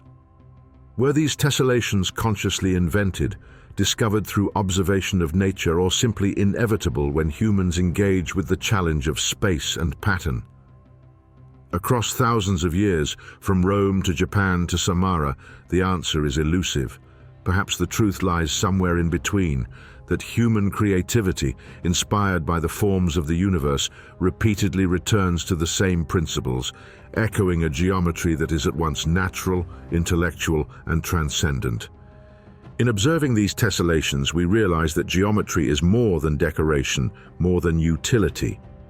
It is a master key, opening doors to understanding not only human cognition, but our deep, innate connection to the cosmos itself. And as we continue our journey, one question looms. If these patterns are inevitable, what other universal forms remain hidden, waiting for the observant eye to bring them to light? For millennia, humans have not only built with stone and timber, they have built with the sky in mind. From the earliest megaliths to the grand pyramids, from Maya observatories to Chinese imperial cities, geometry has served as a bridge between Earth and cosmos. It is a language of alignment, a method of encoding celestial cycles into the very bones of our civilizations. Stonehenge, standing on the windswept Salisbury Plain, is perhaps the most iconic testament to this principle. The massive sarsen stones, arranged in a precise circular pattern, align with the rising sun at the summer solstice and the setting sun at the winter solstice. Archaeologists and archaeoastronomers, including Gerald Hawkins in the 1960s and later Mike Parker Pearson, used statistical analysis to confirm that these alignments are far beyond chance. Every stone, every avenue, every gap corresponds to the solar path across the sky. What appears as a prehistoric circle of stone is in fact a gigantic calculator, marking the rhythm of the seasons, the solar year, and even lunar cycles. Across the Mediterranean, the Egyptian pyramids also testify to this celestial obsession. Surveyors working for Mark Lehner and Glenn Dash have confirmed that the sides of the Great Pyramid are oriented almost perfectly to the cardinal points. Beyond simple compass alignment, the internal passageways correspond to stellar risings.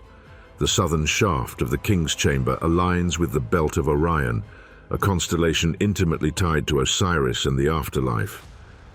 Solstice and equinox lines were embedded in the causeways and temple complexes, ensuring that every movement of the sun or star could be traced from earth to heaven. These architectural decisions required both a profound understanding of geometry and precise observational astronomy, illustrating that ancient builders were adept mathematicians as much as religious visionaries. The Maya, too, encoded the heavens into their monumental architecture. Zenith passages, the days when the sun passes directly overhead, were meticulously observed at sites such as Uxmal and Copan. The alignment of pyramids, plazas, and ball courts reflects these observations, creating cosmograms that functioned as both ceremonial spaces and astronomical instruments. Anthony Aveni and Linda Shaler have documented how these alignments tracked solar and lunar cycles, eclipses, and planetary movements. The Mayan long count calendar, itself a triumph of temporal and numerical precision, emerges naturally from these geometrically encoded observations. In China, imperial cities from the Han to the Ming dynasty demonstrate a consistent orientation along a north-south axis, reflecting the cosmological principle of harmony between heaven, earth, and emperor. Palaces, gates, and ceremonial halls are carefully laid out to mirror celestial poles and cardinal directions. This alignment is not merely symbolic. Recent statistical studies, such as those by Shingley and colleagues, show that deviations from true north are minimal, often less than a degree, far beyond what could be achieved without careful geometric planning. Roads, walls, and waterways extend along these axes, turning entire urban landscapes into reflections of celestial order. Even in early Islamic civilization, geometry guided orientation toward the heavens. The Qibla, the direction of prayer toward Mecca, required precise astronomical calculation.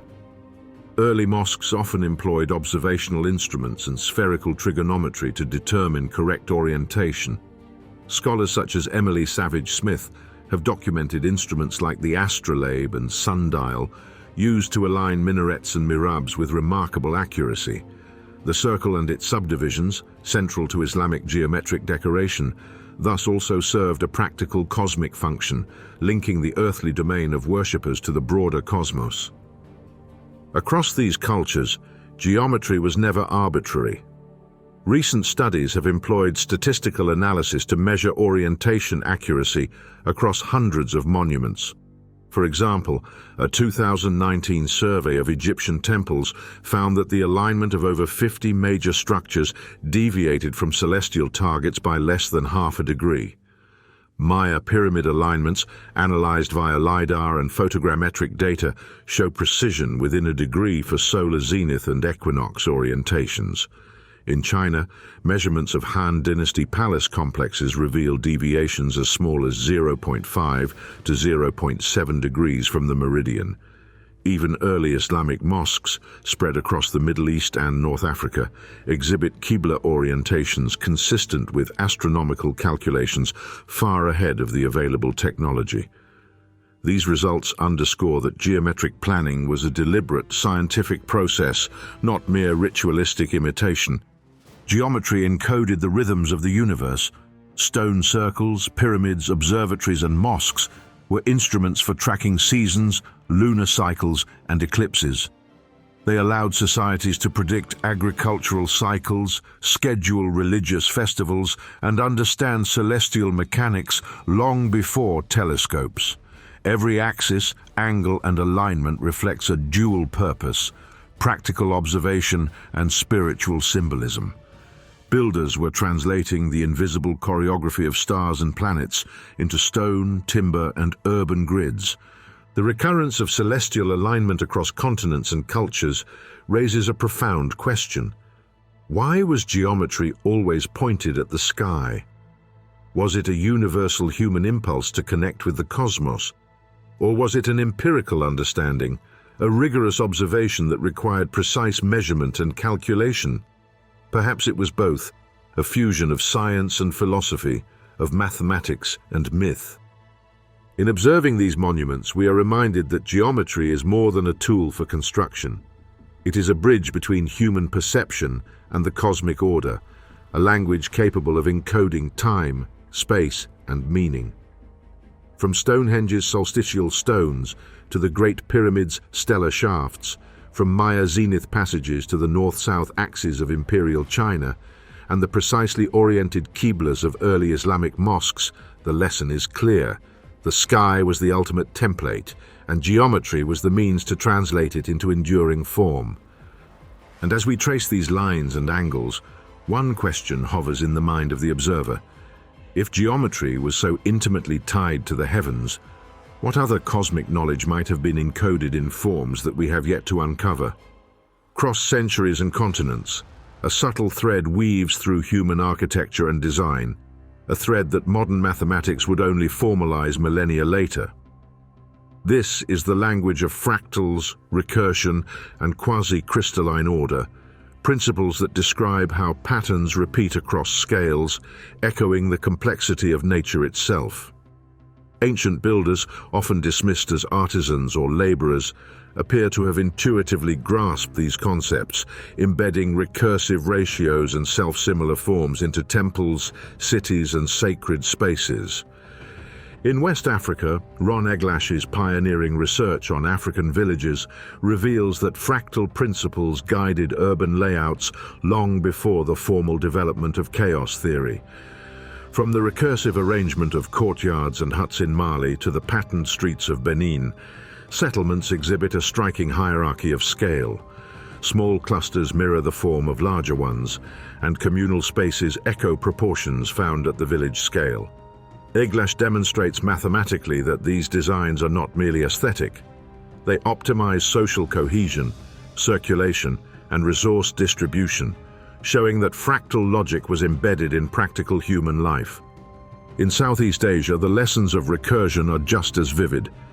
At Angkor, LiDAR and photogrammetry reveal that satellite temples and gallery complexes echo the layout of central monuments. Distances, angles, and ratios recur, creating a fractal-like hierarchy that binds urban planning to spiritual cosmology. At Borobudur, the terraces of the Buddhist stupa replicate triangular and circular proportions across multiple layers. Each nested platform mirrors the higher level, and the alignment of stupas, balustrades, and relief panels obeys proportional relationships that resonate with both celestial observation and human perception of symmetry. The result is a recursive order in which the microcosm reflects the macrocosm, an architectural fractal that binds the monument, its surroundings, and the sky itself. This principle extends into the intricate world of Islamic architecture. Muqarnas, the stalactite-like decorations in domes, niches, and iwans, represent one of the earliest known three-dimensional fractal structures.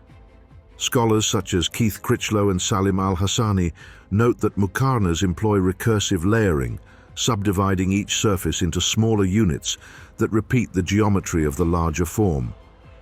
These structures are not only visually stunning, they manifest a deep understanding of repetition, proportion, and modularity, encoding complex mathematics into space and light.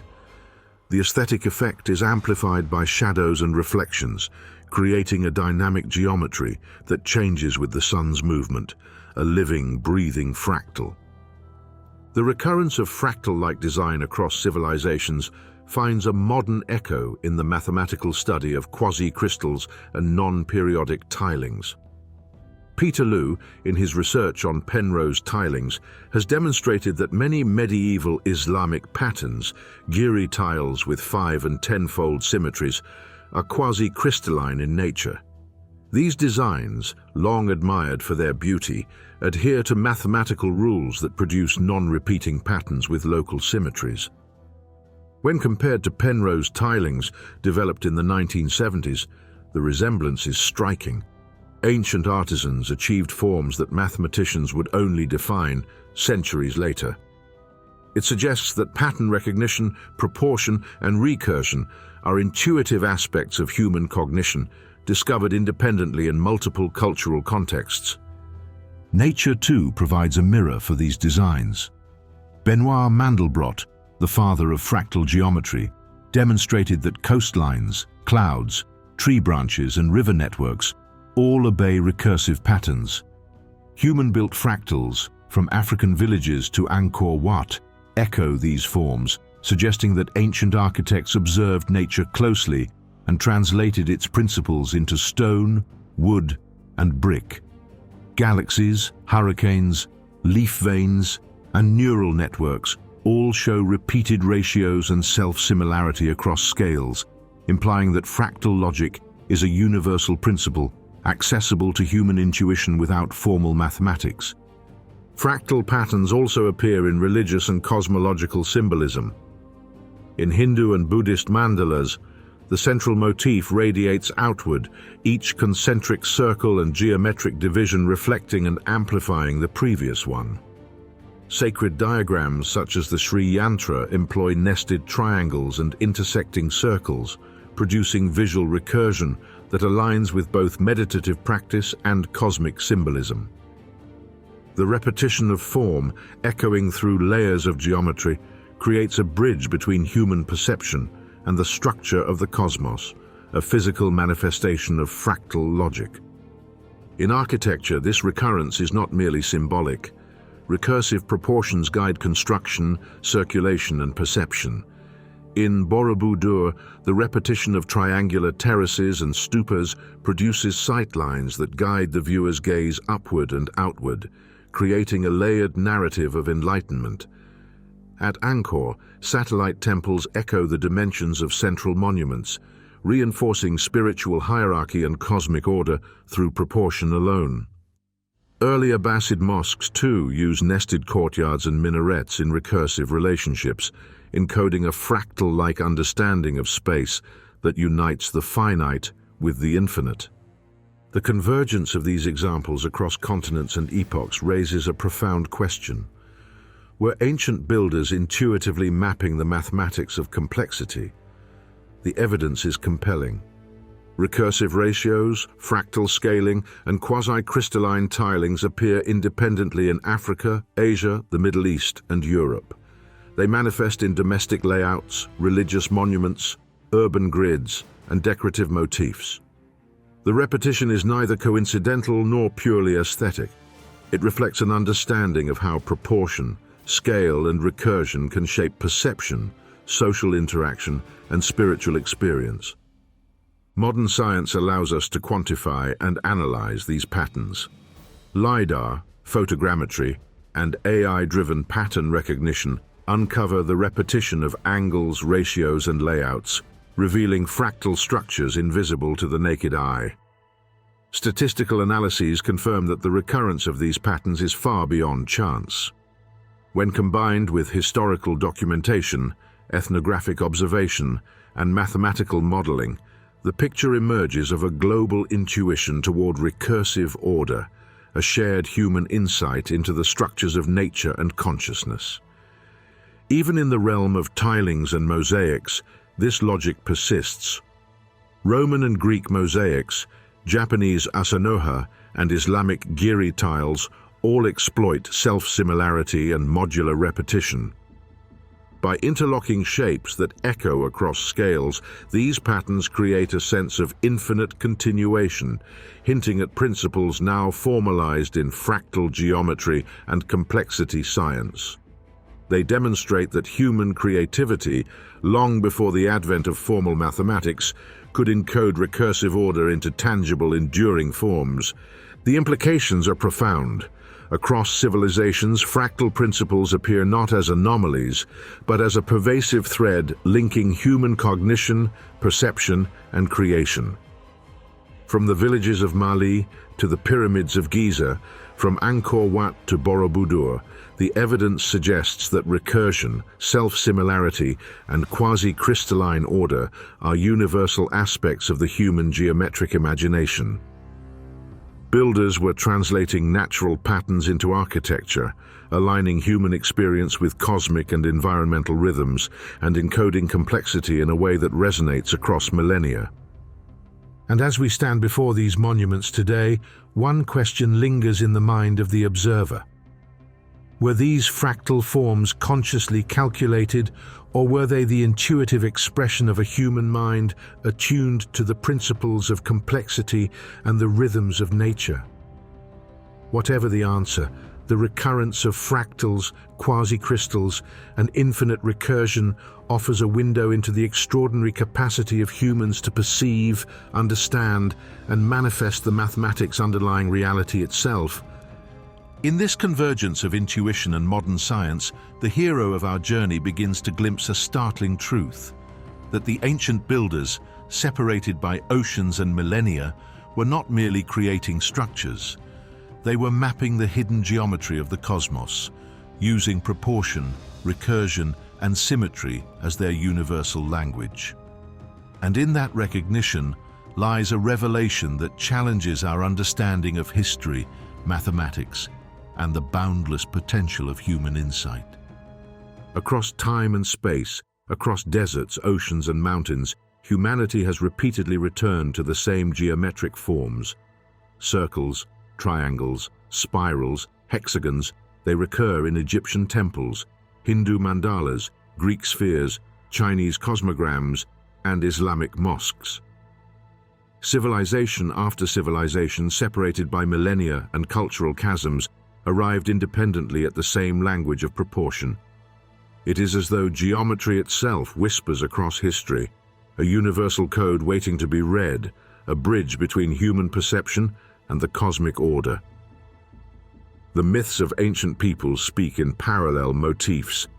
The Egyptian creation egg, cradling the birth of the cosmos, mirrors the Hindu lotus unfolding its petals to reveal the universe within. Greek philosophers envisioned the perfection of the cosmos as spherical, a unity of heaven and earth. Chinese cosmograms depict the heavens as a circle, the earth as a square. The same interplay of symmetry echoed in Islamic architecture, where unity is expressed as a balance of proportion and repetition. Across these worlds, geometry becomes more than measurement. It becomes metaphor, theology, and philosophy. The shapes themselves are statements, a bridge between what is seen and what is eternal. In this way, humanity, through its architects, artists, and surveyors, has learned to navigate both worlds, the tangible earthly realm and the celestial universal realm. Each monument, each sacred layout, each tessellated tile represents a step along the hero's journey, a crossing from simple survival into mastery of abstraction, observation, and cosmic understanding. We are the inheritors of a vast geometric consciousness, transmitted not through language but through proportion, angle, and pattern. And yet the question remains, if this language is universal, where did it originate? Did human minds invent these forms independently, guided by perception and necessity, or did they tap into principles already written into the fabric of the universe? The consistency of ratios, the recurrence of the golden spiral, the precise alignment with solstices, the fractal repetitions across continents suggest a deeper order, a template embedded in reality itself.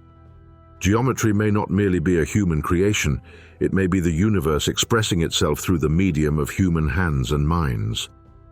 If every empire built the same shapes, if spirals, triangles, circles, and hexagons recur across continents and centuries, the final question remains: were we building monuments to ourselves, asserting our place in the cosmos, Or were we, in some profound sense, building monuments to the hidden architecture of reality itself?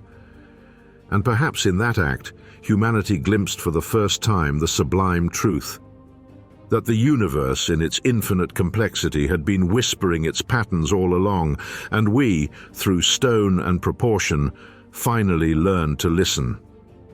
Thank you for joining us on this extraordinary journey through the universe on Frontiers of Infinity.